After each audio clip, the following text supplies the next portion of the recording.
Chapter 1. The posse was closing in behind him. Comanche warriors were waiting for him up the trail ahead, and the devil was riding on his back.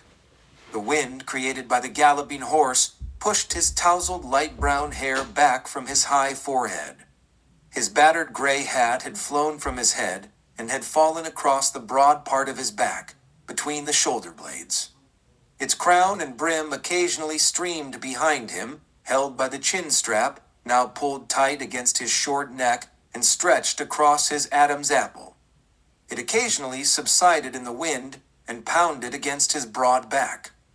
His bottom slapped hard against the leather saddle, forcing him to half stand in the stirrups and leaning low across his horse's neck.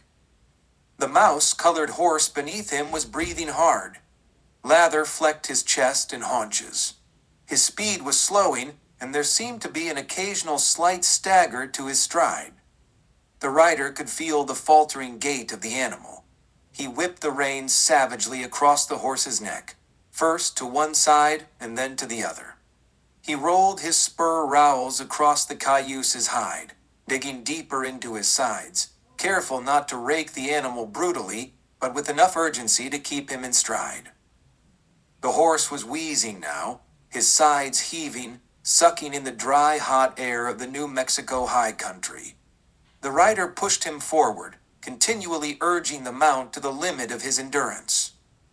The blazing noonday sun flashed brilliantly in his eyes, and the ground beneath him seemed to lurch upward at him, confusing his senses in a blur of topsy-turvy sun. Sky and grass as the horse stumbled and fell, its front legs buckling beneath him, his neck arching forward and downward as his head tucked beneath his chest, and he rolled forward and sideways to the left. The rider flew forward over the horse's neck, his hands releasing the reins and becoming airborne. Air whooshed from his lungs as his back landed flat against the ground. The sun flashed again into his eyes as he rolled sideways, over and over, down a grassy slope, until he came to an abrupt halt against the trunk of a cottonwood tree, his hand upraised to break the jolt and wrapping his arms around the trunk. His hands scraped along the rough bark, skinning his palms and fingers. The scene before him was still spinning in his brain as he tried to regain his senses. He shook his head to clear his vision, but it didn't seem to work at first. After what seemed like forever, he began to regain a clear focus, but in actuality, it was only mere seconds. As his vision cleared, he could see the mouse-colored horse struggling to his feet and shaking himself loose, reins dangling from the bridle and dragging in the grass before him. The man on the ground glanced from the horse to the trail behind them. A cloud of dust plumed in the distance. A much larger cloud than the last time he had checked his back trail, for the posse was much closer now. In the midst of the cloud, he could see the dark forms of the horses and riders now. He could hear the pounding of hooves and shouting voices mingled in the air. The man quickly pushed himself to his feet. When he stood, his full stature failed to reach an average height, but he was tall enough not to be considered short. His face was broad and round. He had a ruddy complexion, although thoroughly tanned by the sun and wind. He fitted the flat-crowned, wide-brimmed sombrero on his head, tucking the shocks of brown hair inside. He pulled the slide on his chin strap tight against his throat as he hurried toward the horse. The animal was nearly spent, and he was gasping for breath, wheezing heavily. The man lifted the drooping reins, and still holding them, he stepped to the left side of the exhausted horse as if he were about to mount. Once again he checked his back trail and saw the posse looming closer. His instinct was to climb into the saddle and push the tired horse forward, but he knew he couldn't do that just yet. Knowing that he was risking the posse overtaking him, he knew he had to give the horse a few moments of recovery time. He patted the animal's neck gently and stroked him along his forehead down to his muzzle and rubbed his nose lightly.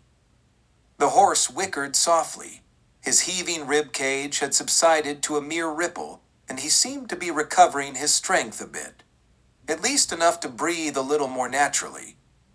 "Sorry, old boy," the man said. His voice was deep, but soft and reassuring. "I don't like to treat a horse like I just treated you. Somehow, I hope you can understand why I had to." He raised his eyes and gazed over the horse's withers toward the trail behind. He could see the posse plainer now, the coattails of their black and gray dusters flapping wildly in the wind.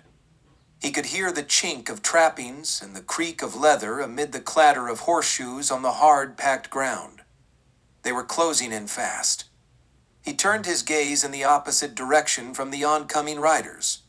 Up the trail ahead, he could see the towering buttes looming in the distance. From one butte, he could see a plume of smoke rising intermittently into the air. Smoke signals, rising in puffs, sending messages of war and impending danger. The man swallowed hard, his Adam's apple rising and falling in his parched throat. He glanced longingly at the canteen hanging from the saddle, and knowing he had no time to partake of even one quick swig of the tepid, no longer cool liquid. His choices were only two: let the posse catch up to him or ride on straight into hostile Comanche territory. To let the posse catch him was unthinkable, for if they did, he would surely hang, known as the outlaw, the Laredo Kid. Although he was known as the Laredo Kid for the past 3 years, he was, in fact, not the notorious outlaw at all. By a strange twist of fate, he had switched places with a dead man, not knowing that he was a wanted outlaw called the Laredo Kid. From that day on, he, himself, had become known as the Laredo Kid and had been pursued by lawmen and posses all over the West. Time and time again, he had tried to escape the mantle of the Laredo Kid by taking on other identities, always hiding, always running. But somehow it never worked out for him. No matter how bad it was to be him, it always seemed to be worse when he tried to be somebody else. Somehow he seemed to be forever cursed, and he had never been able to shake himself free of the Laredo Kid's reputation. He had always tried to avoid towns, but occasionally it would be necessary to venture into civilization. Yesterday had been one of those times. Keeping to the old adage that no good deed goes unpunished, the man now known as the Laredo Kid had once again put himself in jeopardy. He had come across the charred remains of 3 covered wagons that had been left by the Comanche. Men, women, and children had been killed and mutilated, their bodies left to rot in the blazing sun. But not everyone in the party had been killed. In the bushes nearby, he had heard a faint sound. At first, he thought it was the wind, but soon he recognized it as a baby crying. He found the baby crawling in the grass next to the body of a young woman. An arrow protruded from between her shoulder blades, and she lay on her side, arms outstretched before her. Obviously, she had run from the wagons, badly wounded, yet with enough strength to carry her baby into the brush and hide. Apparently, she had succeeded, for if the Comanche had known of her presence, the baby, being a boy, would have been taken to be raised as a Comanche brave. Instead, they had ridden away with their loot while the young woman bled to death from her wounds. The man now known as the Laredo Kid was faced with a dilemma: what to do with the child. Knowing the dangers involved, he had taken a chance by taking the baby into the town of Nueces, hoping to find someone who could care for it. He also knew he had to warn the townspeople of the impending danger of warring Comanche. He had been successful in leaving the baby with the town doctor, but the news of it spread fast, and before he could leave town, someone had spotted him as the Laredo Kid. He had been caught off guard with own horse tethered some distance down the street. In his haste to leave town before capture, he had taken the nearest mount available. It was a mouse-colored grua that lacked speed and stamina. This proved to be a mistake that would cost him dearly as he tried to outrun a gathering posse. Now, here he was with a nearly spent horse, on the verge of capture as the posse bore down on him. With only 20 more miles ahead of him, before reaching the border that would let him pass into the Texas Panhandle, leaving the posse behind limited to New Mexico jurisdiction. Capture appeared imminent, unless he mounted up and rode off directly into the heart of Comanche territory, where he would be one man alone in the midst of hundreds of hostiles. He looked again toward the buttes and the smoke signals. "Well, old boy," he muttered to the Gru, "I've got to ask more from you." He climbed into the saddle, turned the animal's head toward the buttes, raised the reins, and prodded him in the ribs with his spurs. The Grua moved forward, a little stagger at first, then he seemed to overcome the stiffness of his tired body and began to run. Laredo spurred him sharply in the sides, and the animal increased his speed. The kid leaned over the horse's neck, half standing in the stirrups, and sent the horse into a full gallop. The horse had barely gained its full stride when gunfire erupted behind them. Laredo threw a quick glance over his shoulder and could see the posse clearly now. Another hail of gunfire sounded, but no lead projectiles came close. The posse was still far enough behind to be out of pistol or rifle range, but they were steadily gaining ground, and range would soon be imminent. Knowing he couldn't maintain his current course without staying in the open where he would be a clear target, the kid angled his mount to the right toward a stand of aspen trees. The woods would slow him down some, but his horse couldn't keep up the pace anyways. At least the woods would provide cover and slow the posse down as well. A rifle barked behind him, and a bullet whizzed over his head and plowed into a tree trunk just as he guided the Gruad into the woods. As he rode in, he discovered that this was merely a stand of trees and not a forested area at all. He quickly passed through the trees and found himself in a large meadow that fell away to a basin down below. The posse emerged from the trees, guns bellowing and filling the air with hot lead, just as the kid dipped over the edge of the meadow. In the basin below, a creek trickled along its bottom, flowing from the north where it spewed out of a narrow canyon, just a remnant of what must have been a river years before when it had cut the gash in the high wall of shale, creating the canyon. Now the river was just a stream, and the former path of the river was now a hard rock floor on each side of the stream running down the center of the canyon. Laredo angled the Grua upstream and darted inside the canyon entrance just as the posse thundered into the basin behind him. Bullets chipped at the shale walls over Laredo's head as he ducked inside the canyon. The noontime sun seemed to disappear in the narrow chasm, filling the canyon with deep shadows, but looking skyward. The kid could still see the clear blue of daylight sky and occasional shards of streaming daylight. The Grua shied nervously at the sudden darkness, but Laredo skillfully held him in check and urged him onward through the canyon. The walls seemed to move toward each other as the canyon narrowed with every step the horse took. Footing became precarious, and they had had to hold his mount to a steady pace. He could hear the echo of shod hooves on stone not far behind him. He pushed forward, panic rising in his chest. The canyon trail wound like a snake, and his pursuers were still out of sight beyond one of the bends behind him. The canyon trail rose higher and higher as it continued its upward climb. The Grua was laboring more and more, and his pace was slowing considerably.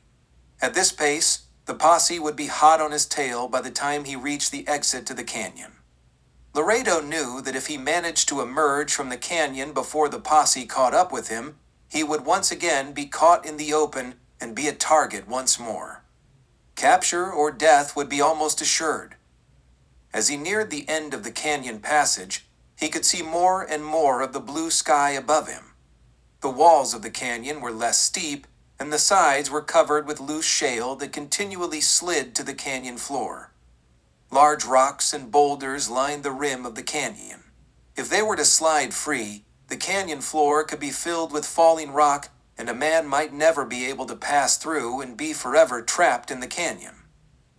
On that thought, Laredo formulated a plan. Perhaps he could escape from the canyon and leave the posse blocked off behind him. If so, he could hopefully make the border before they would have to retreat back to the canyon entrance. By the time they circled around the canyon, the Laredo kid could be long gone. That is, if the Comanche didn't catch up to him first. The kid tied the reins to the saddle horn so they wouldn't drag when he turned the horse loose and leaped from the saddle without bringing the grua to a full halt. As his feet touched the rock floor, he slapped the horse sharply on the rump, sending him forward on his own. Laredo scrambled up the rocky scree of the right wall toward the rim of the canyon. Loose rock slid beneath his feet until he was bent forward, almost on all fours, his hands digging into the loose shale as he climbed upward. He had just reached the rim when he saw the first rider of the posse round a bend and come into view below. He knew he had to work fast before they progressed too far along the canyon trail. He only wanted to block their path. He did not want to bury them in fallen rock.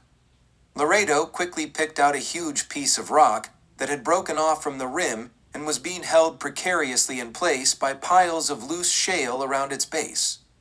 He practically fell behind this rock as he crawled around it. The shale slid beneath his feet and the rock teetered a bit. Laredo forced himself to his feet, turned, and put his back against the slab and heaved with all his might. The rock teetered a little more, but it still was not coming free. Laredo summoned all his strength and pushed again. At first, it seemed as if the slab would never budge, but then suddenly it let loose and started to fall forward. The kid lost his footing and fell forward as the rock let loose. He lost his balance and fell backward, his shoulders digging into the loose shale as he slid down the canyon wall, picking up velocity until the piling shale around his legs and feet pinned him in place about a quarter of the way down. Below him, the large rock had broken into several large pieces, dislodging other pieces of large rock and boulders, dragging a torrential deluge of loose rock and shale with it, roaring down the canyon walls to the floor below in a deafening thunder that echoed up and down the canyon. A cloud of dust billowed above the raging avalanche as it hailed down on the unsuspecting posse. The cloud was so dense that Laredo could only hear the men shouting and the horses screaming. He could only imagine what was happening below.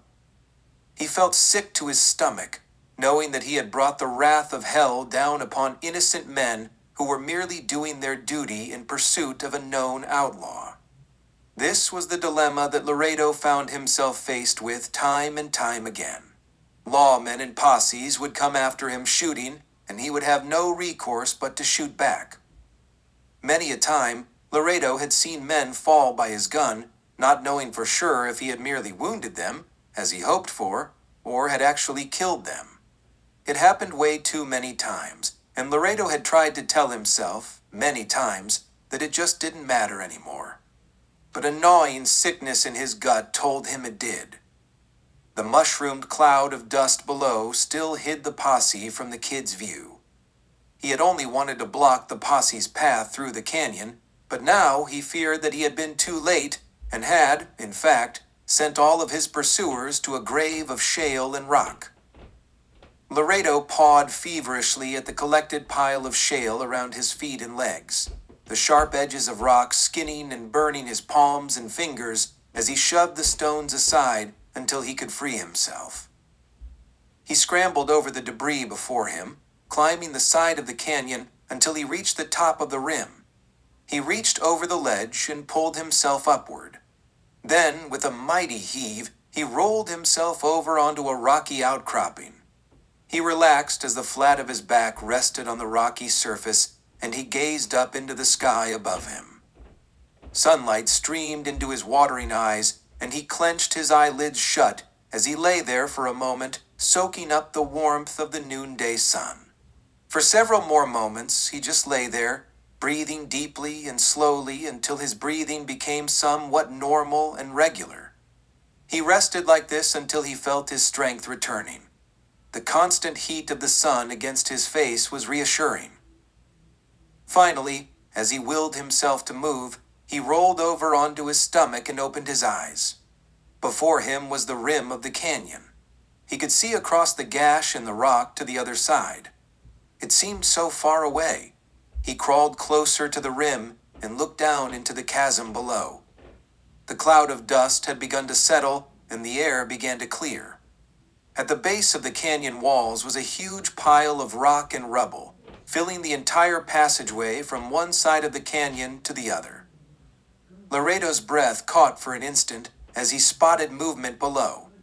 Then, as he stared more intently into the darkness, he could make out moving shapes in the shadows.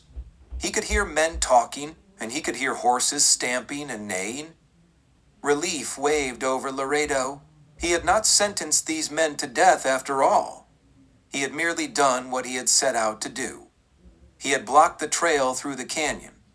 Now, the posse would have to give up the chase and go home, or find some other way around the canyon. Laredo figured they would opt for the former, for further pursuit could only put them in danger of the Comanche, while their quarry was already increasing his distance from them. For now, they would probably let the Laredo kid have his freedom for a while longer.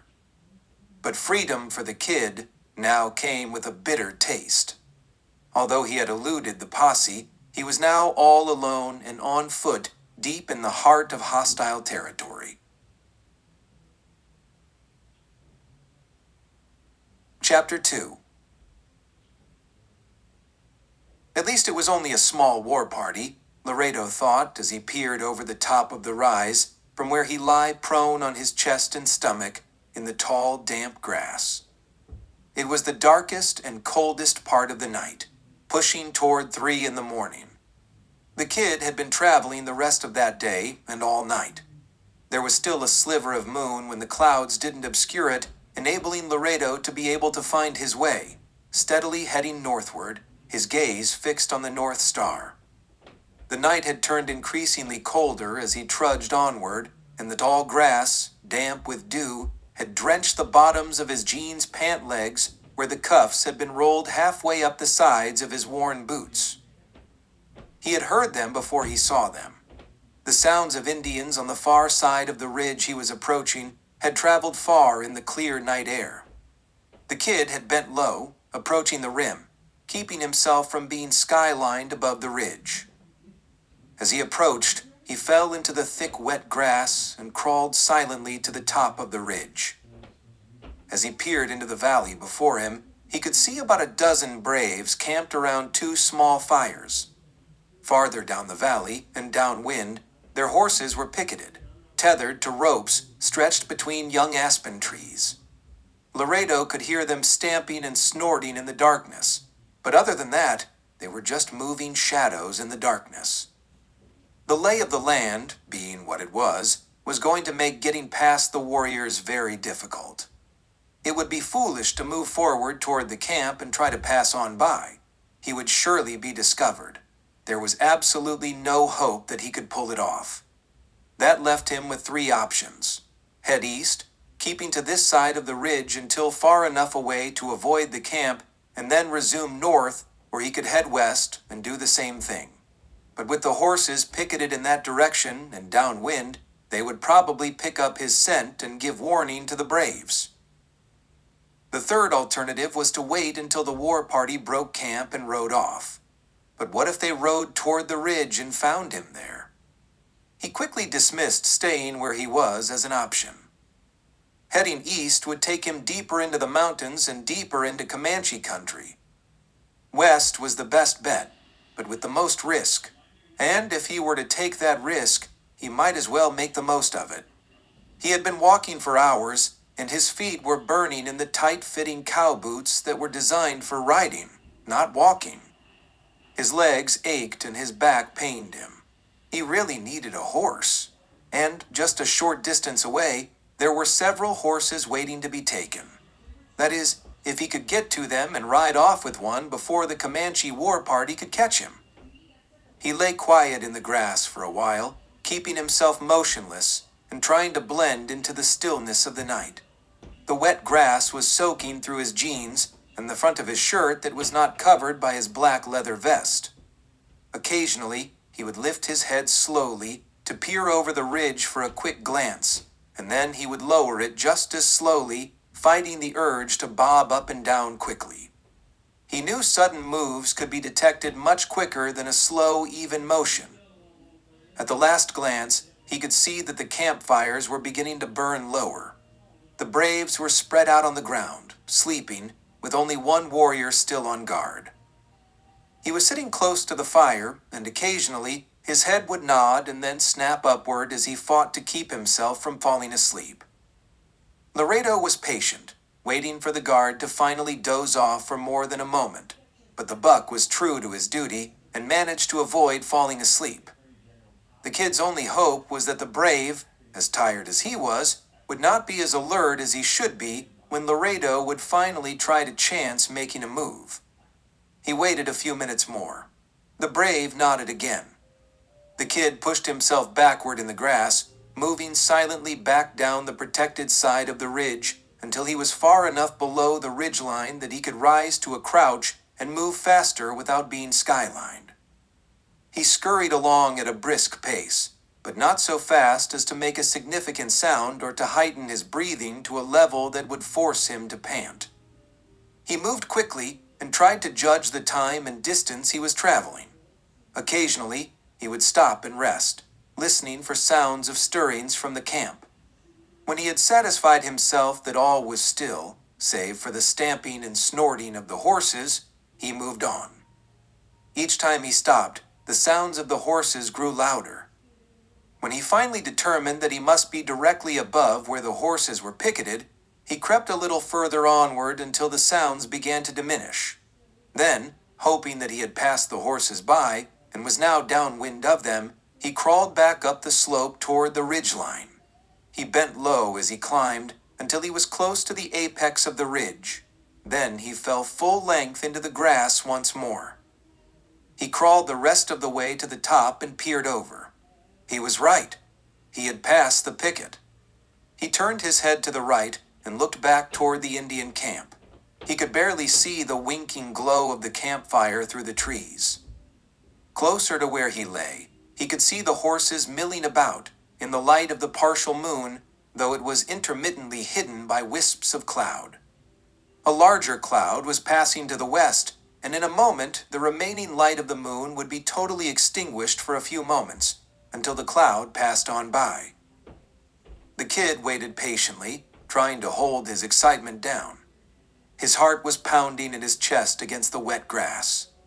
The cloud drifted a little more, then some more, and just as the final glint of moon disappeared, the kid shoved himself to his feet and ran headlong down the bank to the flat land below. As he approached the horses, he slowed his pace and moved more slowly toward them. He passed under the picket rope and reached for the first tethered horse, a brown Mustang.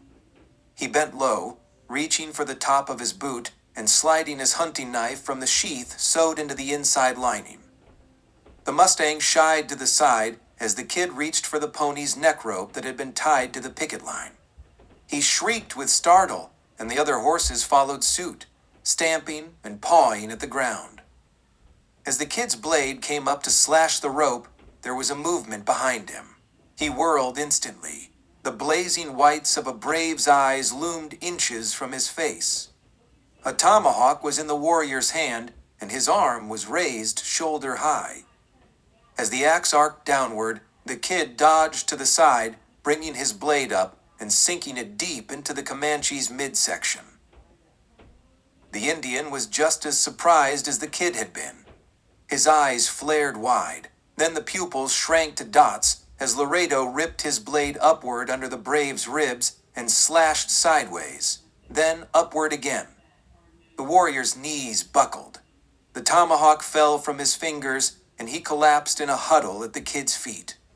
The kid was breathing hard now as he stared down at the body, his knife still buried in the warrior's body, and stunned at what he had just done. Then, suddenly, he was aware of excited voices coming from the direction of the camp. The commotion of the horses had obviously drawn attention.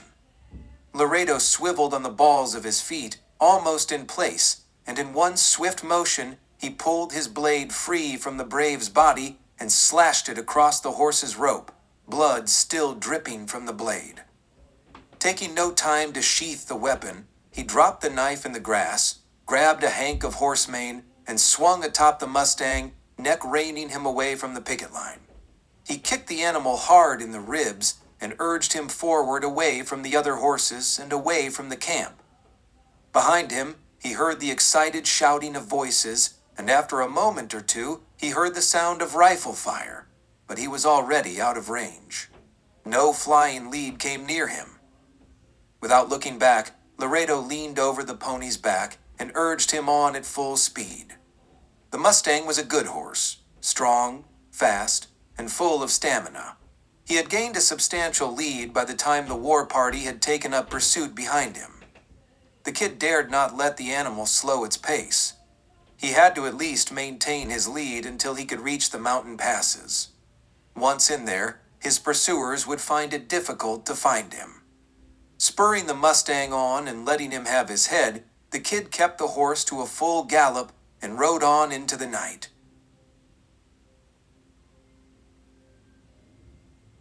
Chapter 3. The gray light of early morning was waning, and the morning sun was just beginning to peek above the far-off eastern horizon. The kid awoke, feeling the rock ledge beneath his back. His eyes fluttered open once, twice, then fixed wide open as he came fully awake. He sat up quickly and leaned his back against the rock wall behind him. He glanced to the right and saw the Indian pony tethered where he had left him hidden in a cleft between two rock walls. There was a tuft of grass in there, and the Mustang was cropping at it. The cleft was a good place to hide the horse, but there wasn't enough room in there for the kid too, so Laredo had climbed out on a ledge and lay hidden behind a large boulder.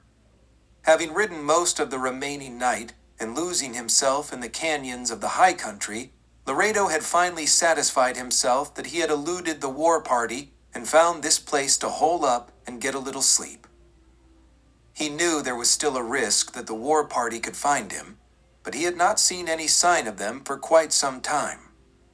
Hopefully, they had been on a mission of some sort that was of enough importance to preclude them from spending too much time searching for him. Laredo's clothes were still damp from the night before, but the rising sun was starting to warm him and his clothes were beginning to dry. His throat ached and his mouth was dry. His stomach felt a bit queasy, for he had had nothing to eat or drink for almost a full day. The Indian pony pawed at the rock beneath his feet. The meager tufts of grass were completely gone now, and he was probably still hungry too. For sure he must be thirsty. The kid pushed himself to his feet and sauntered over to the horse. "Well, son," he said with a huskiness in his voice, "let's you and I go find something to eat and drink."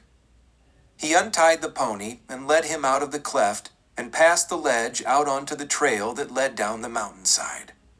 The sun rose higher behind them, casting their shadows long ahead of them.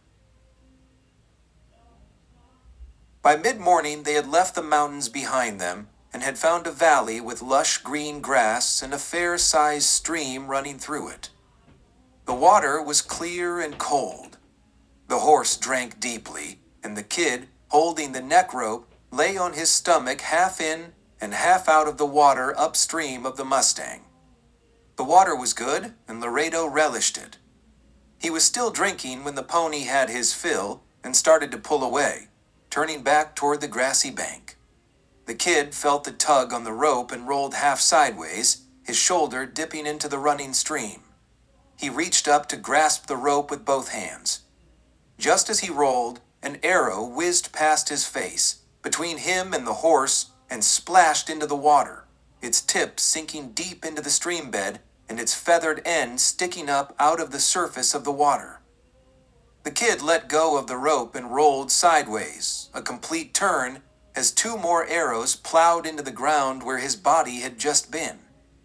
As he rolled, he pushed himself up onto one knee, pulling his pistol from the holster simultaneously, and fired in the direction the arrows had come from, without even focusing on a target. He was still firing as he arose to his feet in a half-crouch. The sight of 4 Comanche braves on horseback flashed before him, their war cries mingling together in a cacophony of sound that only muted in Laredo's head. The brave in the lead took one of the kid's slugs directly in the chest. He leaned backwards on the pony's back his bow flying from his grasp into the air, and he somersaulted the rest of the way backward, pitching him to the ground as his pony ran out from under him. More arrows splashed in the water on both sides of Laredo. He turned and ran upstream, his boots splashing water above his knees and firing behind him as he went, without taking time to aim. After several steps, he dived across the stream, landing on the far bank and rolling behind a large rock. An arrow drove into the loose stones behind him, and another one whizzed over his head just as he ducked down behind the rock. The remaining 3 braves had their mounts in the water now, sunlight shimmering off the droplets of water as hooves splashed water chest high against the horses bearing down on the kid fast. Laredo reached out around the side of the rock and took deliberate aim at the lead redskin. He squeezed the trigger, and the brave fell from the horse, splashing into the stream.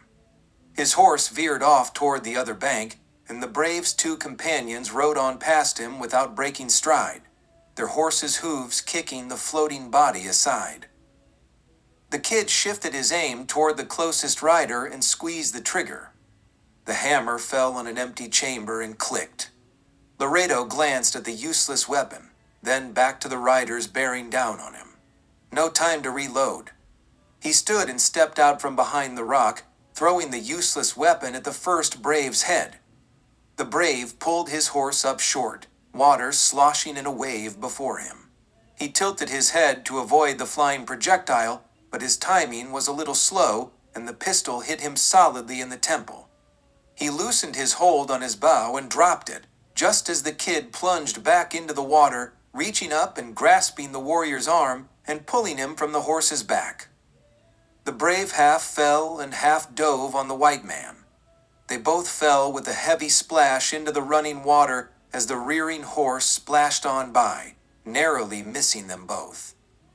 The kid and the brave rolled together over the rocky stream bed and came up as one, each grasping the other's arms and wrestling hand to hand.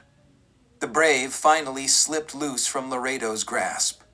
His brown arms lifted and his huge hands shot forward like lightning, his steely fingers clamping around the white man's throat and squeezing it in a vice-like grip. The kid gasped for breath and tried to hold onto the warrior's shoulders at the same time, but he felt a wave of dimming vision and his own arms felt like rubber. The brave steadily pushed Laredo downward and backwards. The kid's knees began to buckle, and he felt his strength waning. The Comanche's painted face loomed before his hazy eyes. Fire burned in the warrior's dark eyes, his jaw set firmly, his lips pursed in a grim, determined line. Sunlight flashed in the kid's brain, and the world was spinning around him. His ears filled with pressure, and all surrounding sound began to fade as he felt the impending onslaught of unconsciousness. Somewhere in his brain, he detected the flat sound of a faraway rifle shot. It failed to echo in his fog, but somehow he was aware of the splashing in the water beside him and the churning caused by the flailing hooves as an empty-backed horse plunged past him. His body had buckled at the waist, and he felt himself practically sitting in the water. The vice-like grip tightened around his throat, his tongue lolled out of his mouth, and darkness was closing in around him. The dull, flat report of a rifle sounded again, this time more faintly, but he felt the grip on his throat loosen. Somehow, in his brain, the image of the brave before him seemed to freeze in time. A surprised look spread across his painted face. The brave straightened to full height. His eyes were wide and glazed over, staring blankly forward. A dark ringed hole appeared in his forehead. Then a stream of bright red blood dripped out of the hole, and the warrior fell backward into the stream with a heavy splash that waved over the kid as the warrior fell. The cold water splashing against Laredo's face brought a rush of blood back into his paled face. He swallowed a lungful of water before rolling over onto his back, fighting to pull himself into a half-sitting position and shoving his head above the water, choking, coughing, and gasping for air. Water splashed into his eyes, and he fell back into the water, face upward, nose barely above the surface, as he finally succumbed to the blackness of unconsciousness. A rider emerged from the edge of a stand of trees and rode forward slowly and steadily into the stream bed. He was a tall, thin man, wearing a long black duster and a broad-brimmed black hat. He held his Winchester rifle high, the stock resting flat on his right thigh with the muzzle of the weapon pointing skyward. A wisp of smoke still whirled above the end of the rifle barrel. The rider maneuvered his black gelding around the two red-skinned bodies lying in the stream. The water was now streaked red with blood. He pulled the horse to a halt beside the fallen white man and gazed down on him with dark, black, piercing eyes that matched the heavy black brows above them. Long black hair peeked out from under the black hat, and a patch of black stubbled beard covered the lower half of his narrow face. The kid moved ever so slightly in the water. The rider booted his rifle and dismounted. It was well after noon when the man on the black horse reined up to an almost halt, the gelding still stamping in place, chomping at the bit. Then, angling the horse to the left, he guided the animal into a stand of cottonwood trees. There was shade in there, and a patch of grass for the horse. The rider slid himself a little farther back toward the gelding's rump and hitched himself to the side in order to give Laredo room to slide from the saddle. The man in black had pulled the kid out of the stream and revived him. Without wasting time for introduction or explanation, he had helped the kid into the saddle on his black gelding. The kid's stolen pony had already run off with the other brave's horses. The tall man then climbed on behind him, holding his arms around the kid while maneuvering the reins, and headed north at a trot. Laredo had regained his senses, and his strength was fast returning by the time he slid from the saddle. He half staggered to the base of a cottonwood tree and dropped into a sitting position, his back propped against the tree trunk. His Stetson, hanging by the strap between his shoulder blades, crushed against the bark of the tree. The kid leaned forward and pulled the hat around to hang it across his chest. He leaned back, closed his eyes, and breathed deeply for several minutes. When he finally opened his eyes again, he saw the tall man was already at work starting a small fire with dry twigs, creating a smokeless flame. The gelding was tied to a tree, several feet away, and was cropping at a patch of fresh grass.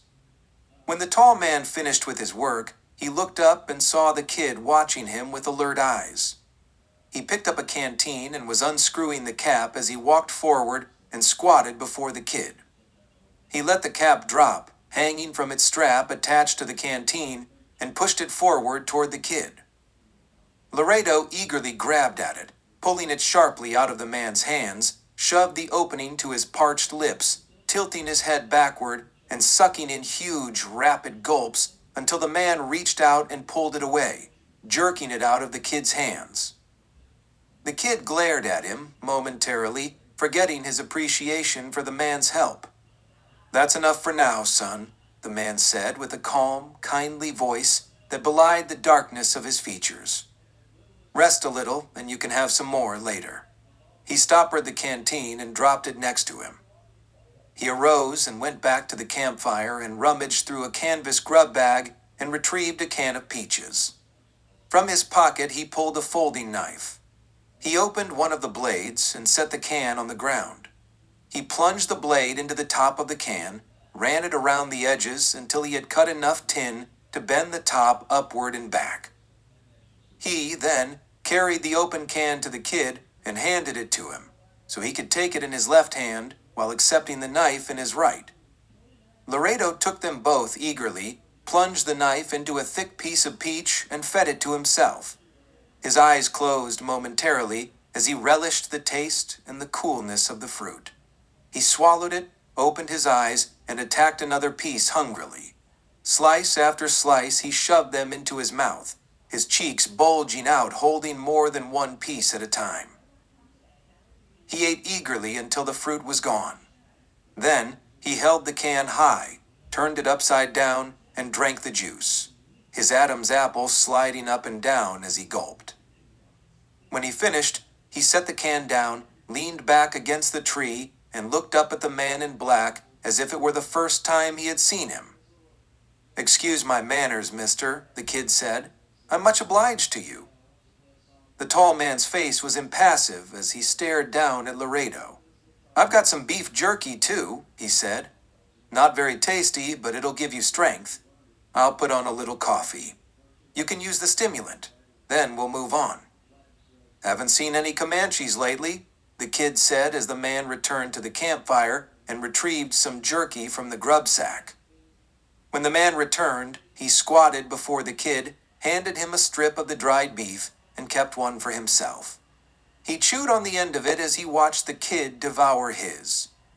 "They don't usually range this far north," the man said in answer to Laredo's previous comment. "But, seeing as how we can't be sure of that, it's best we move on as soon as possible, just in case they are still around. When they find their brothers lying back there in that stream, that'll make them madder than ever." The kid told him how he had stolen one of their horses and killed a brave doing it. "All the more reason we get moving," the man in black said. Chapter 4. They traveled steadily northward for the rest of the day, keeping alert for hostiles. Both men knew that when you couldn't see them, it didn't mean that they weren't there. At the least unsuspecting moment, they could appear out of nowhere with all of their savage fury. The day passed uneventfully. They stopped to rest and to water their horse periodically, but kept a steady pace. As the sun began to lower in the western sky, the kid, now riding behind his rescuer on the back of the big black horse, turned to look back on the trail behind them. He saw no movement, no dust trails. He figured that by now they must have passed over the border into Texas. That being the case, one of his problems was for sure behind him. The New Mexico posse, if they had continued their pursuit, would no longer have any jurisdiction and would not be able to trail him into Texas. By nightfall, the riders had followed the trail to a grassy plain on top of a plateau. They stopped to make camp at the base of a rocky wall that extended upward from the edge of it. Far to the left of them, the grassy plain ended and fell away to a rock cliff that extended 200 feet to the flatlands below. They made a fire beneath a rock outcropping, sealing the smoke. They rolled large rocks in front of the fire for added concealment, hiding its flickering glow in the dark. The kid had borrowed the dark man's rifle and wandered out into a wooded area back down the trail from where they had come. When he returned, he had 2 rabbits, which he skinned and cleaned. He cut the meat into chunks, and they cooked them in a small skillet over the fire. When the meal was over and the utensils cleaned and packed away, both men settled back against the rock wall and rested. The day had been long and travel had been hard. Neither man had had any inclination toward conversation. Now, as they both relaxed, their occasional words drifted away from the necessities of the day and conversation began to ensue. The kid avoided asking questions of the man, for to do so would invite the man to question him also. Laredo was cleaning his pistol, which had been retrieved from the stream before making their escape. He had borrowed some oil from the dark man and a piece of emery cloth. He worked diligently at the weapon, drying the parts completely and scraping away the start of rust left by the water. He lubricated each part thoroughly. He reassembled the weapon, tested its motion, twirled the cylinder, and worked the hammer back and forth, squeezing the trigger repeatedly and letting the hammer fall on empty chambers. He handed the small can of oil back to his companion. "Thanks again, mister," he said. He began loading the chambers with the cartridges lying beside him. "Lucky for me you came along when you did," the kid said absently, still shoving shells into the pistol and not looking at the man. "The name's Henry," the man offered, as if it just came out of the blue. The kid halted his reloading and thought a moment. "Here it comes," he mused in his head. "The question." He headed it off. Glad to meet you, Henry, Laredo said quickly, slamming the last round into the cylinder. He didn't offer his name. Dillard, Henry added. Henry Dillard. He noticed that no name was being offered by his companion. Does that mean anything to you, son? No, should it? Laredo shoved the pistol into his holster. You a gunman or something? With a rep? No, nothing like that. Lawman? Laredo tried not to let the words sound strained, although he was thinking that it would be just his luck to be rescued by a law dog. Out of the frying pan, into the fire. Dillard chuckled. Not exactly. A chill ran up the kid's spine, and he said icily, What do you mean, not exactly? His fingers still lingered close to his gun butt. Nothing, son, he answered, noticing a trace of hostility in the kid's voice. I've done some cleanup for the law a time or two. You might say I'm a janitor of sorts, just traveling from town to town, picking up whatever work needs to be done. He stood up, removed his long black duster, and folded it into a square. He bent to his knees on his blanket and placed the folded duster at the top of it to be used as a pillow. He removed his hat, placed it next to the duster, stretched out, and rolled into the blanket. Best we get an early start, come first light, he said as he settled into the blanket, wriggling back and forth, trying to get comfortable on the hard ground. He said nothing more. Laredo watched the man for several moments, wondering why he had not pushed him to talk about himself. Either Dillard knew who he was, or long-time experience on the trail had taught him not to pry into another man's business. Hopefully, it was the latter. Finally, the kid decided he should get some sleep also. He slid downward from his sitting position to lay full length on the ground. He pulled his blanket around him and rolled onto his side, so he could slide his left arm beneath his head for a pillow. Beneath the blanket, Laredo held his pistol against his chest, his right hand holding tight on the grip with his thumb on the hammer. He lay quiet for some time, listening to the night sounds around him. Henry Dillard's even breathing joined those sounds and turned into a snore. The kid relaxed and drifted off to sleep. It was near morning when Laredo jerked himself wide awake, fighting the urge to leap from his blanket. He forced himself to lie motionless, listening. It was still dark, but the sky was beginning to tinge with gray. At first, all he heard were night sounds, but after a moment, he heard once more what had jolted him awake.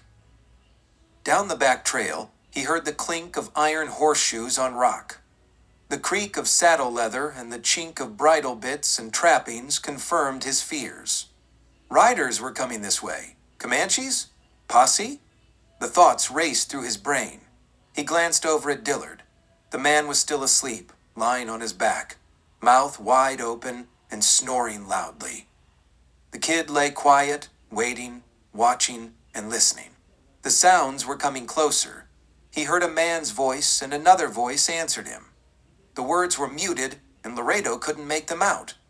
At least now he knew they were not Comanches, he told himself, for the voices sounded more like white men. His eyes darted back and forth, peering into the darkness, trying to get a glimpse of the approaching riders. His grip tightened on his pistol. His palms were sweaty, and even in the chill of near morning, he felt a trickle of sweat slide down his temple. Closer and closer the sounds came, and then the riders suddenly emerged from around the outcropping. Their steady pace never slowed, for they hadn't seen the fire that was hidden by rocks and already burning low to almost embers. Laredo bolted upwards to a sitting position. His pistol lashed out, held shoulder high, and the click of the hammer being pulled into place was loud in the darkness. "Hold it right there," Laredo shouted. The riders pulled up sharply. There were 3 of them. The horses reared and stomped with startle, and the riders fought to bring them under control. Whoa there, mister," a deep voice sounded from the middle rider as he brought his mount under control and holding hands high, filled with reins. Dillard jerked awake and sat up quickly, reaching for the rifle propped against the tree next to him. "What the Sam Hill?" he muttered as he came awake, lunging to his feet and bringing the rifle up. "Don't shoot, fellas," the rider with the deep voice continued. "We're just travelers, meaning no harm." The kid had come to his feet now, his pistol thrust out before him, a snarl on his lips. "Who are you and what are you doing out here this time of night?" The riders had calmed their startled horses by now. "Like I said," the middle rider continued, "we're just travelers. We didn't see your camp. Otherwise, we would have announced ourselves before approaching. You concealed your camp very well." The insinuation was that Laredo and his partner were in hiding. "That's no business of ours, though. If a man needs to hide his camp, that's his own business." "We just came through Comanche country," Dillard offered by the way of explanation, when Laredo didn't bother. The kid didn't think any explanation was necessary. "We weren't sure if we were still in danger," Dillard continued. "Comanches don't often drift this far north," the rider added. "You're in Texas now, about 15 miles south of Plainview." "That's good to hear, mister," Dillard said, lowering his rifle. "I'm on my way to Plainview myself." "Is that right? You got business there?" "I might," Dillard said coldly. A hint of suspicion returned to his dark eyes, and he raised the rifle barrel slightly. "You still haven't told us what you're doing out here this time of night. Usually, only coyotes, wolves, and other varmints are out prowling in the dark." "Well, you see, mister, me and my friends here," he thumbed toward the riders on each side of him, "are off our home range. We just delivered some horses to Plainview for our boss. We kind of went on a toot and let time get away from us. So, we've been traveling all night to get back to the ranch by morning. If we're not there when the boss gets up, we're going to be in deep trouble." "Then you best get on your way," Laredo said icily, and stepping back out of their way to let them pass. "Well, you know, kid," the rider started. Laredo didn't like the way he called him kid. It could be just a natural euphemism. Or did he in fact recognize him as the man known as the Laredo Kid? "Like I said, we've been traveling all night. We're tired and our horses are tired. You got a fire going there. If you've got a spot of coffee to spare, we'd be much obliged." "Maybe you ought to keep," Laredo started to say, but Dillard cut in.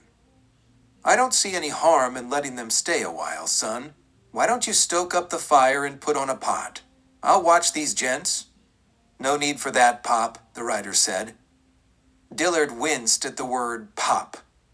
Maybe on second thought, Dillard raised the rifle muzzle higher. "Didn't mean no offense, mister," the rider said, patting the air in front of him, palms upward. "I didn't mean to imply that you're old. I just meant—" "I know what you meant," Dillard answered.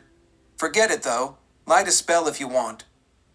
The three riders dismounted and led their horses forward until they came into the glow of the campfire that Laredo had just stoked into new life. "My name's Tolbert," the leader, who had been talking all along, said. "Ben Tolbert. These are my two pals, Art Slocum," he nodded to his left, "and Dan Greer." He indicated the other. They were a rough-looking trio. Their clothes were dirty and crusty, as if they had been repeatedly soaked in sweat and dried against their bodies. Their faces were covered with thick stubble. The man calling himself Ben Tolbert had a heavy black beard, similar to Dillard's, but scruffier. He was a big man, well above 6 feet tall. His shoulders were broad, and his upper body tapered into the top of his jeans, although his stomach drooped in a bit of a paunch over his belt, but somewhat hidden by the brown leather vest that covered most of his faded blue checkered shirt. Like his two companions, he wore a Colt .45 with a well-worn pistol butt protruding from an also well-worn leather holster.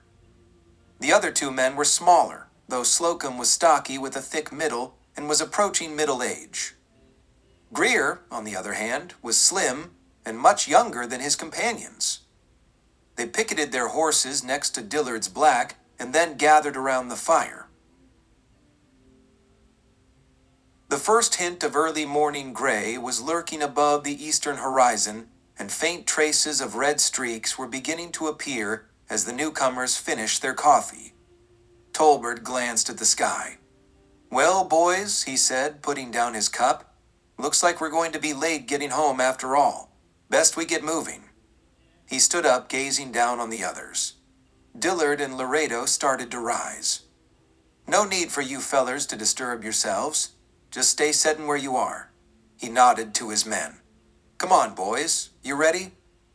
By the time his two compadres climbed to their feet and brushed off the seats of their breeches, Dillard and the kid were already on their feet. Dillard had left his rifle on the ground, and Laredo's pistol was still in his holster. The three men stepped to their horses, untied them, and climbed into the saddles. They sidled their mounts out of the grassy area and pulled up beside their hosts. "Much obliged, pardners," Tolbert said cheerfully. He started to turn his horse, but then, almost as an afterthought, he reined up hard and gazed down at Dillard. "You said your name was Dillard? Henry Dillard?" Dillard nodded. Tolbert smoothed his reins the entire length, again starting to turn his mount, but halted momentarily and stepped it back a bit. As he swung around to face Dillard, his hand was filled with a Colt .45. His face had turned grim and fierce-looking. "That's what I thought you said." He squeezed the trigger. The sound of the report echoed against the stone wall behind them. The last thing Henry Dillard saw was the stabbing flame from the gun's muzzle. The force of the slug drove him backward, lifting him off the ground and dropping him on his back into the campfire. The movement had been quick, but Laredo, always on guard, glimpsed the pistol in Tolbert's fist as he first turned around. His fist flashed downward and pulled the .45 free of its freshly oiled holster. He fired instinctively at Tolbert as he dived sideways and headlong behind a rock. Tolbert had already swung his revolver toward the kid and squeezed off a second shot at Laredo as he landed hard on the ground behind cover.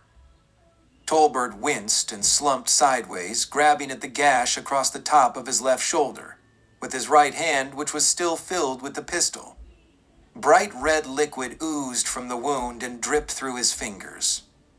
Slocum and Greer had already turned their mounts back and were laying down fire around the rock where Laredo lay hidden. The kid reached around the side of the rock and fired blindly 2 times, careful not to risk raising his head and peering out for a good aim. Pieces of stone chipped off the rock as bullets pelted the kid's fortress, pinning him down. Tolbert, still trying to stay the flow of blood, jerked his head upward, glancing back along the trail. Even above the sound of the shooting, he heard the approaching horsemen. "Let's get out of here," he shouted to his companions, wheeling his mount and kicking him forward into a feverish gallop. The shooting stopped, and his companions followed after him. Hearing them ride off, Laredo rose above the rock. He fired 2 more shots after the riders, but they were already out of pistol range. Glancing to his left, he could see Henry Dillard lying in the fire. Flames had taken hold of his clothing and had burst into tall, streaming ribbons of fire. Laredo sheathed his weapon as he ran toward the burning man. Dillard's whole body was engulfed in flames now. Only the lower parts of his legs and boots protruded outside the fire. The kid grasped the leather boots and flinched, pulling his hands away from them, burned by the hot leather. He reached again, this time expecting the extreme heat, and once again grasped the boots, pulling Dillard's flaming body back out of the campfire. He released his grip as he pulled the body free, then clawed at the dirt around him, throwing it onto the flames, furiously trying to cover the consuming fire. He was still working feverishly when strong hands grasped his shoulders and pulled him backwards.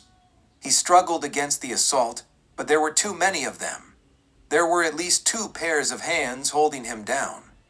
His flailing arms and hands were pulled back and pinned to the ground, but still, the kid continued to struggle.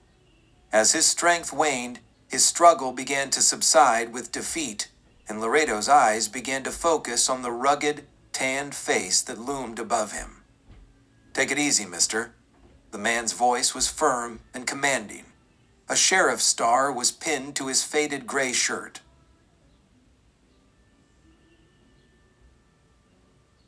Chapter 5. Your friend's beyond help now. There's nothing more you can do for him. The lawman's voice was calm and reassuring. There was a kindness in his eyes, and his brow was furrowed with age. A gray mustache covered the upper lip of a small mouth. Laredo stopped struggling, just staring into the lawman's face and waiting for the inevitable recognition. He felt the hands behind him release his shoulders, and his muscles relaxed. The man with the sheriff's star offered him his hands to help him up. Warily, the kid acknowledged the offer and stretched his arms forward. The kid's hands were badly burned and blistered, so the lawman grasped Laredo's forearms. His grip was strong, and he pulled the kid easily to his feet. This was the first time that the man known as the Laredo Kid had ever put his arms out for a lawman and didn't have handcuffs placed on his wrists. Laredo staggered in place for a moment, still a little unsteady on his feet. The sheriff retained his grasp until the kid seemed to stand steady and was pulling his arms back and trying to release the lawman's hold. "Are you all right, mister?" the sheriff asked. "Yeah, sure, fine," Laredo stammered, checking himself over and trying to brush himself off, but winced and pulled his hands away from his body, palms up. He stared numbly at the burns. "You've got some nasty burns there, mister," the lawman said. "Here, let me take a look." He re-grasped Laredo's forearms and examined the hands. "They look worse than they really are. You're lucky it wasn't worse. A little salve and some bandages ought to help." The lawman's gaze passed over Laredo's left shoulder. "Clyde," he said to one of the men traveling with him, "I've got some first aid supplies in my saddlebag. Would you get them, please?" As the sheriff tended to Laredo's burned hands, the kid took inventory of the rest of his company. There were 6 of them altogether. Besides the sheriff, there was only one other man wearing a star. He was a tall man, probably in his mid-30s. He had broad shoulders, and the pistol and holster rig on his right thigh looked like it had grown there. The man moved like a cat on long legs and exuded an air of arrogant confidence. The other 4 were older men who were dressed more like ranchers or farmers than lawmen. "We heard the shooting from up the trail," the sheriff said as he tied off the last bandage. "Can you tell us what happened here?" Well, Laredo started, not quite sure whether or not to tell it like it happened. He was spared for the moment when one of the farmers cut in. "Are you Dillard?" he said, striding forward with Dillard's rifle in his hand. "This your rifle? It's got Dillard carved into the stock." Laredo hadn't noticed when he had used the rifle earlier. Laredo glanced from the man to the rifle. Then, back to the man, then the sheriff. Out of the corners of his eyes, he could see the deputy and the others staring expectantly at him. The kid paused, trying to think. What to do? What to say? "Yes," he said quickly, hoping it didn't sound blurted out. His pulse raced. He could feel excitement shooting through his veins. He reached out with a bandaged hand and took the rifle from the posse man. To his own surprise, his hand didn't feel so bad as he hefted the weapon. He ran his hands across the stock and barrel, almost as if caressing it. "It is my rifle," he continued, examining it, as if checking to see that it was still in good condition, but noting the word Dillard on the stock. He ran his fingers into the grooves. "Dillard?" the sheriff asked, a bit of surprise or doubt in his voice. "Henry Dillard?" The kid's eyes darkened, and he answered coldly, "Yes." The lawman stuck his hand out again, this time in a hand-shaking gesture. Then, thinking better of the bandaged hands, he retracted it. He rubbed his nose nervously and said, "I'm Sheriff Fred Logan from Plainview. We've been expecting you." The kid failed to respond. He just waited for the sheriff to continue. The sheriff seemed a bit flustered, and then he said, You were about to tell us what happened here." "Oh, yes," Laredo said, placing the rifle in the crook of his left arm to hold it more comfortably. "3 men rode in here and tried to steal my horse. We fought it out with them until they heard you coming. Then they lit out." The sheriff nodded, then cocked his head behind him, indicating Dillard's body. "Who's this man? One of the outlaws?" "No, just some man I met on the trail. His horse had gone lame and left him afoot. I was giving him a ride into Plainview." Since Dillard was expected in Plainview, the kid figured it would be best to play it that way. "What was his name?" Logan asked. "Slim," Laredo said, hoping it didn't sound too fast. Then, on thinking better of it, he added, "That's all I know. He never did give a last name, and I didn't ask. Figured if he wanted to give it, he would've." Sheriff Logan nodded his understanding. It was never polite to ask a man too many personal questions. It was just an unwritten rule of the trail. "Poor bugger," the sheriff said, looking down at the still smoldering, charred corpse. "Just in the wrong place at the wrong time," he sighed. "We're not going to be able to take the body back to town until it cools off, and we should be getting back on the trail of those men." "You were after them then?" Laredo asked in a subdued tone. "Yeah, them and their friends held up a bank in Llano last week. 2 were shot during the getaway, and we caught 3 others. They were tried and sent to Plainview for hanging. These other 3 rode into Plainview yesterday. Best guess is they were in town to try to bust their friends out of jail. Someone recognized them when they rode in. When I went out to confront them, they pulled irons and started filling the air with lead. They took off like a bat out of hell and rode out of town. I got up a posse, and we've been after them ever since. We've been riding all night." "Don't you think you ought to be getting after them again, Sheriff?" Laredo offered, thinking about getting the lawmen away from him, so he could hightail it as far away from the posse and Comanche as possible. "Yes, we should," Logan said wistfully, gazing up the trail where the outlaws had gone. "But I can't leave you behind to ride on to Plainview alone."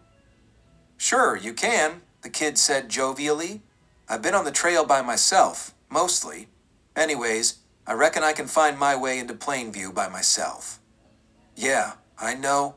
It just doesn't seem polite to leave you, that's all." "Don't worry about polite," Laredo said. "You've got your job to do." "And you've got yours," the sheriff finished the sentence for him, although it wasn't what Laredo would have said.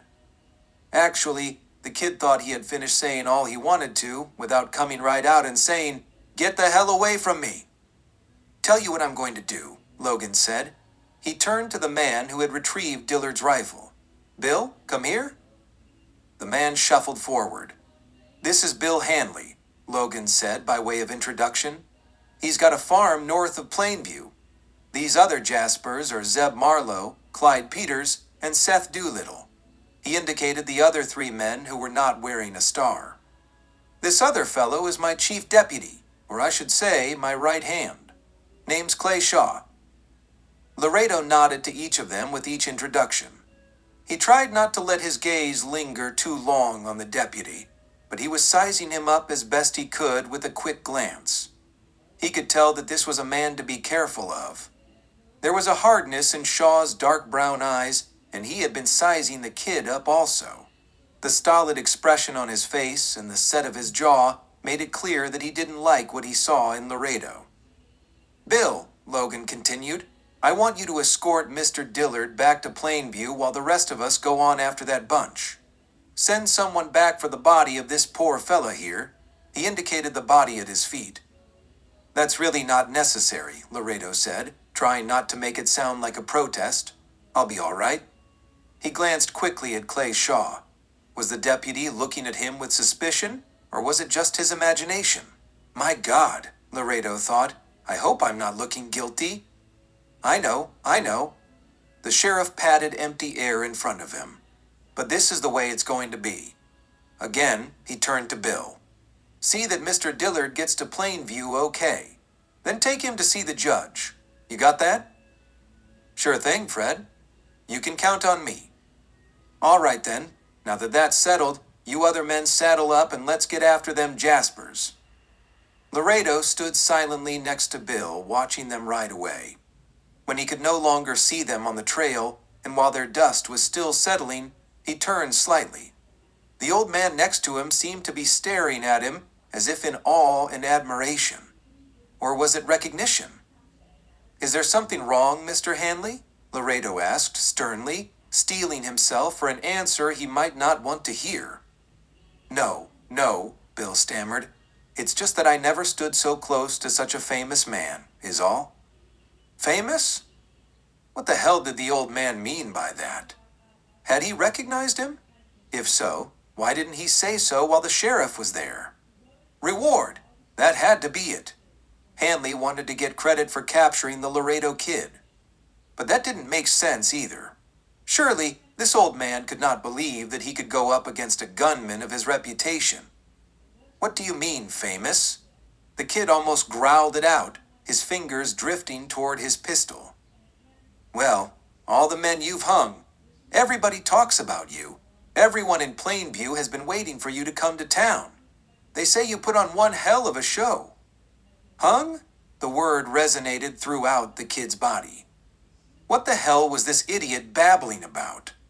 "They do, huh?" the kid ventured, waiting for more.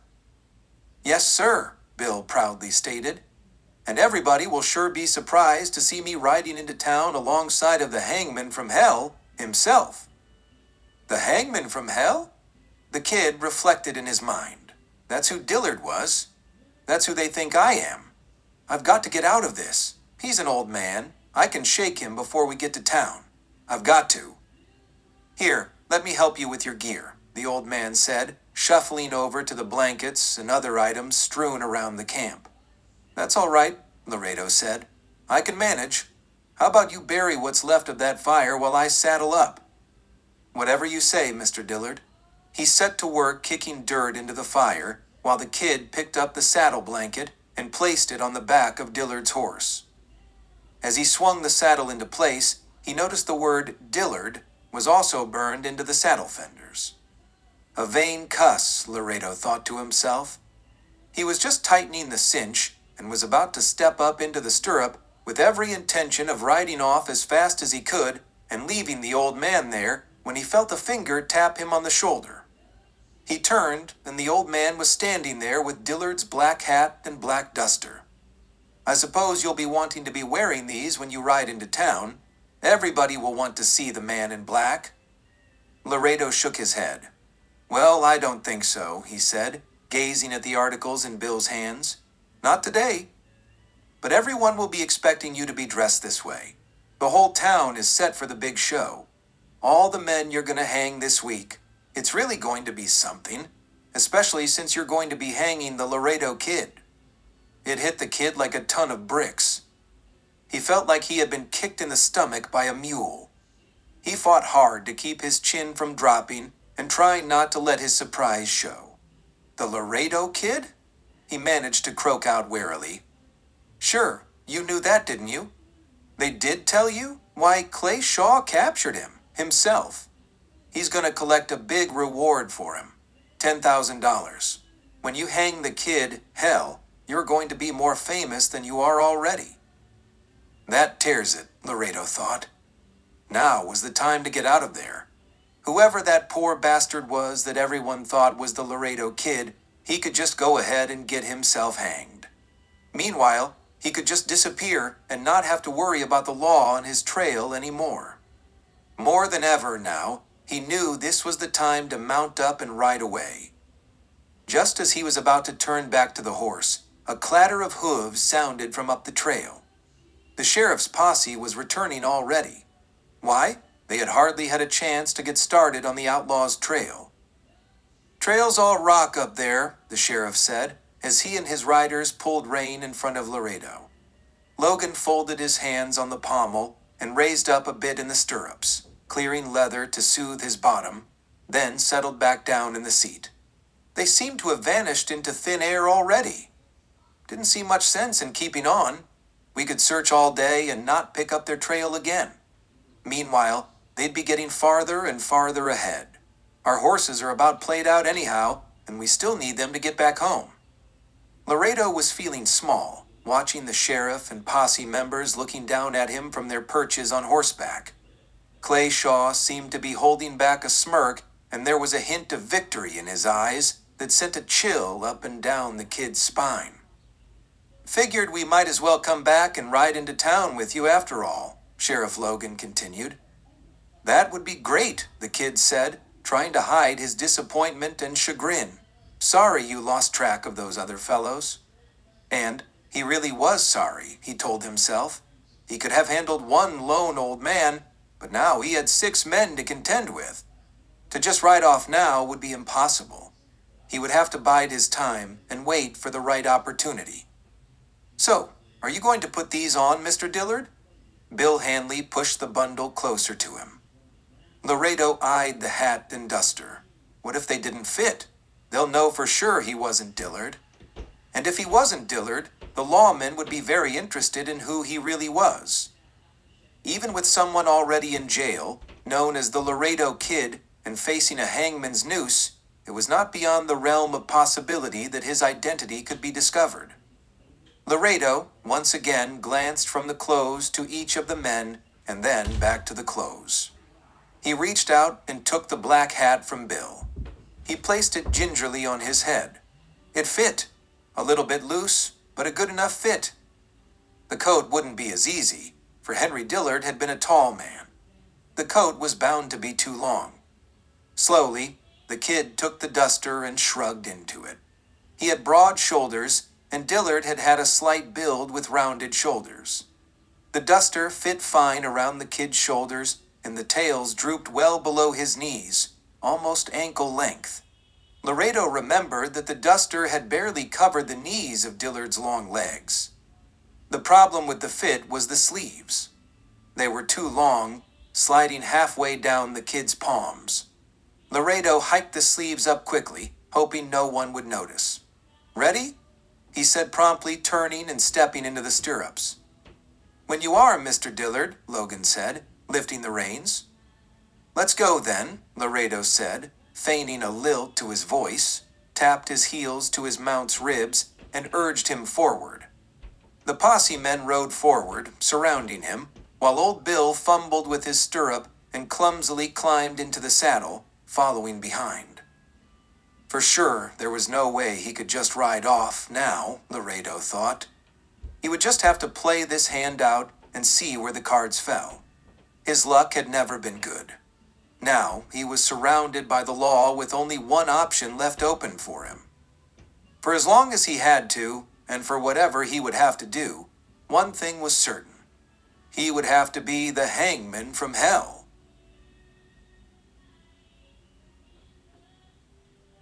Chapter 6. Plainview was a growing, thriving community. Unlike a lot of frontier towns, Plainview had grown beyond just one street. Most of the mercantile, livery, and other commercial establishments still filled the main street that ran down the center of town. Running parallel to Main Street on each side were 3 more streets. These 7 streets were now crisscrossed with 5 more streets. On the outskirts of town, an area of 3 or 4 acres had been cleared and maintained as a town park. At one end of the park there was a large gazebo, which was obviously used as a forum for group meetings or entertainment. Several rows of bleachers had been built in a half-semicircle around it for spectators to sit. It was this park-like area that Laredo saw first as his first sight of Plainview. There were several wagons loaded with canvas, and several men with ropes and big wooden mallets milling about. What drew Laredo's attention the most were the other horse-drawn wagons. They were brightly painted in red, white, and blue. The logo emblazoned on the sides was a large round circle with pictures of clowns, lions, and tigers. Around the logo were the words "A Bride, Brothers Circus." 2 elephants, a large one and a baby one, were picketed by a single iron stake in the shade of a huge elm tree and were nuzzling at bunches of hay. As Laredo and the posse rode past the park, commercial establishments became more and more prevalent, and as they entered Main Street, a banner had been strung across the street high above their heads. It read, "Plainview Justice Festival, July 12th to 14th. Welcome and have a good time." Laredo was curious about what was going on, but he knew better than to ask, for perhaps Henry Dillard should already know what his was. A gnawing feeling dug in the kid's gut. He had a feeling he knew what this was all about, and if he was right, it sickened him to think that people could revel in someone else's misery, no matter how much it was deserved. As they rode farther along the street, Laredo could see that the town seemed to be bursting at the seams with throngs of people. Excitement was in the air, and there was hustle and bustle everywhere. Wagons and teams moving up and down the street only added to the congestion, forcing Laredo and the posse riders to hold their mounts to a slow walk, picking their way gingerly through the crowds. Heads turned and fingers pointed at the riders. It was obvious that Laredo was an attraction.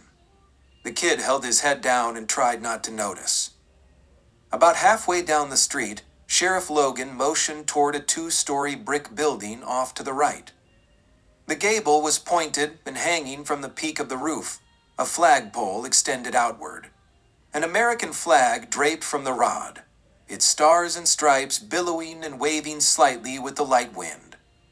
The legend Plainview Courthouse was carved into the arch above the main entrance door. "Mr. Dillard and I are stopping off here," Logan shouted to the other men. "Thank you for riding posse. Go with Clay to the office. He'll have a day's pay for each of you."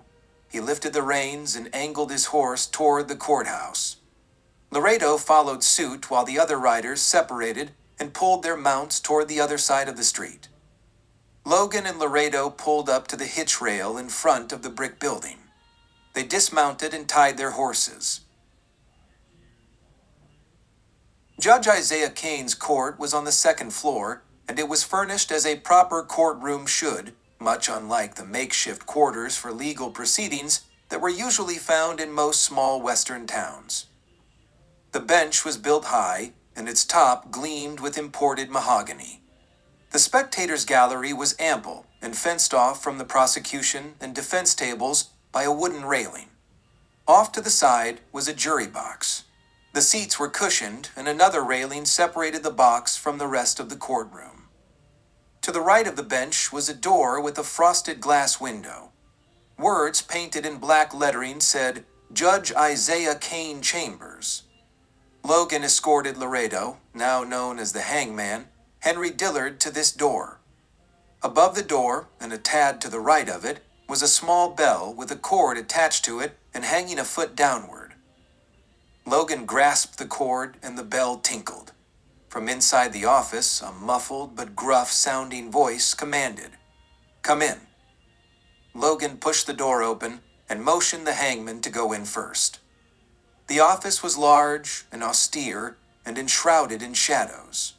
The only light came from outside, through the small window at the back of the building. A large block-shaped figure filled the window frame, blocking out much of the light. The shape turned to face his visitors, but with the backlight behind him, his face was covered in shadow.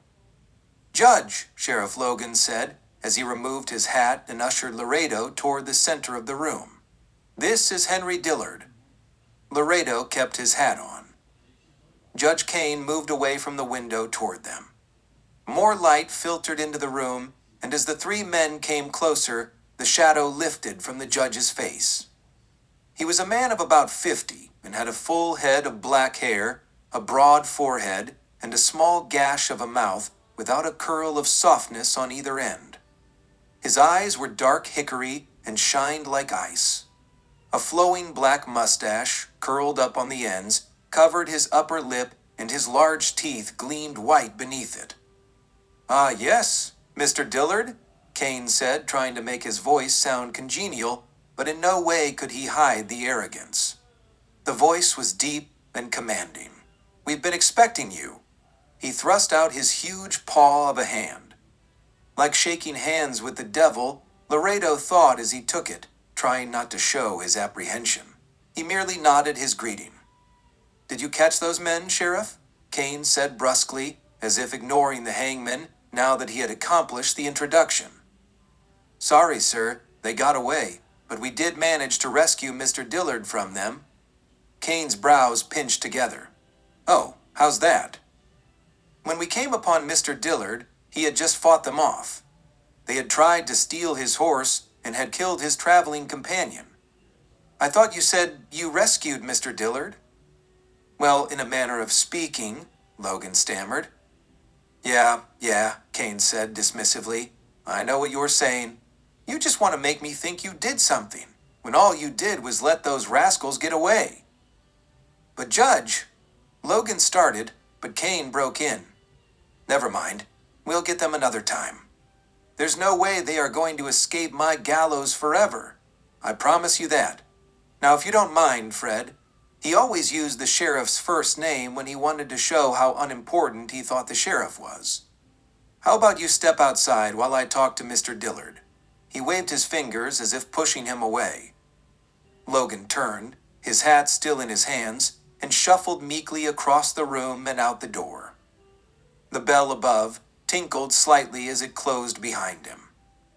So, Mr. Dillard, Judge Kane said, his dark eyes roving up and down the hangman's frame, sizing him up. Somehow I pictured you as a much older and bigger man. Ice coursed through Laredo's veins. The hackles on the back of his neck stood up. Had the judge realized that he was an imposter? Did he in fact know what the real Hangman looked like? The kid found it impossible to find his voice and respond. Luckily, he didn't have to, for the judge continued on. From all I've heard about you, I thought you must be 10 feet tall and as old as Methuselah. He chuckled, but there was no light in his eyes.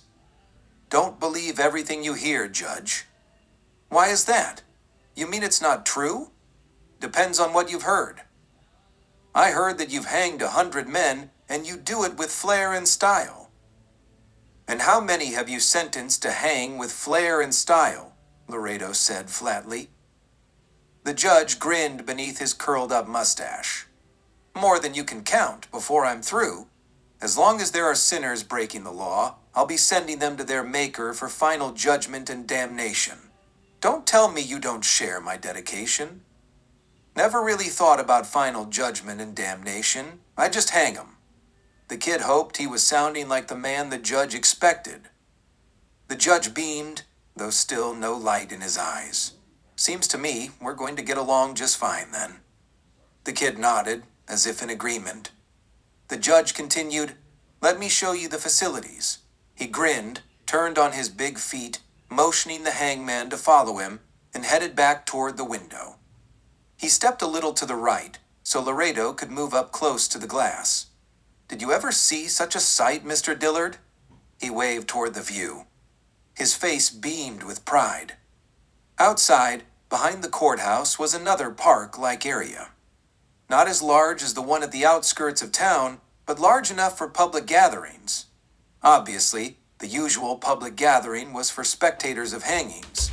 At one side of the park, directly facing the courthouse and allowing the judge full view, was a long wooden plank gallows, which had been built to accommodate 6 hangings at once. Hammers and saws echoed across the open area as several men worked diligently at one end of the gallows, building an addition that would allow a 7th hanging. The lumber was new and unpainted, and would probably be painted white to match the rest of the scaffolding. There it is, Mr. Dillard, the largest gallows ever built. No one has ever hung 7 scoundrels at the same time. Not even Parker, the hanging judge, they call him over in Fort Smith. This will be the first 7 new gallows of its kind. And you and I, Mr. Dillard, will make history by being the first ones to make it work. You, Mr. Dillard, are about to become even more famous than you already are. Laredo had all he could do to choke back his revulsion of the judge's glee. Too many times he had pictured himself standing on a gallows with a rope around his neck. No matter how much a man deserved hanging, no one should find entertainment or pleasure in watching him die. What do you think of it, Mr. Dillard? Kane rocked up and down on the balls of his feet. Laredo really didn't know what to think. He didn't want to say anything, but he managed to say, all 7 drop at once or one at a time. He needed to sound interested. All at once, of course. You can handle that, can't you? If the mechanism works properly and the structure can take the weight of the fall all at one time. 1 man, 7 men. Doesn't seem to make much difference to me. Good, Kane said. The addition should be completed today. Tomorrow, you can see how it works. Right after the parade. Parade? Laredo thought. Is this something he was supposed to already know about? He waited for Kane to offer more. You'll ride on the first wagon, in front of the elephants and clowns. Elephants? Clowns? A circus parade? And he was going to be a star attraction. Somehow, he was going to have to get himself shucked from this town fast. Take all the bows you want, my friend. Wave to the crowd. It'll get them more worked up for the coming events. I'm overwhelmed and honored, sir. The words had to crawl over the lumps in his throat. Tomorrow's the first day of our Justice Festival, and after the parade, you'll get to open up the festivities with 3 hangings in the middle of the afternoon. I think it'll be more of a teaser if you drop them one at a time. The spectators can attend the circus in the evening. We'll save the 7-man hanging for Saturday afternoon. That will be the highlight of the festival. Then everyone can attend the circus again on Saturday night and Sunday during the day. I really would have liked to save the hanging for the end of the festival, but there was opposition to it on a Sunday. Anyways, people can get their psalm singing 2 days in a row, this way. Laredo forced a chuckle, feigning agreement with the son of a bitch. Then he tried to change the conversation. He had heard enough. I'll need to see the, candidates, should we say, for this festive occasion. I'll need to size them up for height and weight, you know, so they can drop properly. He tried to say it as blasé as possible, with a hint of devilish delight in the prospect. Of course, of course. He slapped the hangman on the back, turning him toward the doorway. I'll have the sheriff take you down to them. Down? Yes, with so many of them, we fixed up a special place in the cellar of the courthouse. Easier to contain and guard them here. Good thing, too. Those 3 Jaspers you ran into on the trail were here to break their pards out. I'm sure they expected them to be in the jail, but they weren't. They were right here under my nose. Anyone try to break any of my prisoners loose will find themselves swinging from the gallows. And that will suit me just fine. I'm sure it will, Laredo thought to himself.